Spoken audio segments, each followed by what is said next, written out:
যুক্তরাষ্ট্র ও ইসরায়েলের যৌথ হামলায় নিহত হয়েছেন ইরানের সর্বোচ্চ নেতা আয়াতুল্লাহ আলী খামেনি। তিনি নিহত হওয়ার পর ইরানের পরবর্তী সর্বোচ্চ ধর্মীয় নেতা কে হবেন তা নিয়ে বিশ্বজুড়ে জোর আলোচনা শুরু হয়েছে।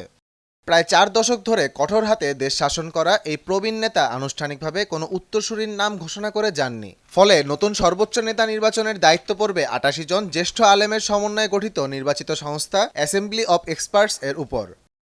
এছাড়া খামেনির সম্ভাব্য উত্তরসূরি হিসেবে রাজনৈতিক ও ধর্মীয় অঙ্গনে এখন পর্যন্ত 5 জনের নাম ঘুরছে। তারা হলেন Mostafa Khamenei, Ali Reza Arafi, Mohammad Mehdi Mir Bagheri, Hassan Khomeini ও হাশেম হোসেইনি বুশেহরি। তবে সর্বোচ্চ নেতা নির্বাচনে থাকবে কয়েকটি শর্ত। সংবিধানে নির্ধারিত যোগ্যতার ভিত্তিতে বিশেষজ্ঞ আলেমদের কাউন্সিলকে নতুন সর্বোচ্চ নেতা নির্বাচন করতে হবে। নতুন নেতাকে অবশ্যই পুরুষ হতে হবে, ধর্মীয় আলেম হতে হবে এবং তার মধ্যে রাজনৈতিক দক্ষতা, নৈতিক কর্তৃত্ব ও ইসলামী প্রজাতন্ত্রের প্রতি অটল আনুগত্য থাকতে হবে। আহমদ জামিল হক, নয়া দিগন্ত।